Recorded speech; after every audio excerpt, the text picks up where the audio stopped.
Ini rani sangkan kini early Lunang kanang sangarong chituna Tangkana sekara na mibisi Ini rani kene sangkan kini early Happy Happy New Year, Happy Happy New Year, Happy Happy New Year, Happy Happy New Year, Happy Happy New Year, Happy Happy New Year. I wish you Happy New Year.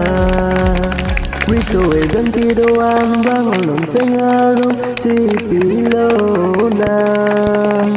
Saku saku akin mang padoam wang on singaro chipilo na. Pini rani singkan pini rani lunang kanang singaro chipina. Singkan singkan rani bipesi pini rani kene singkan pini rani.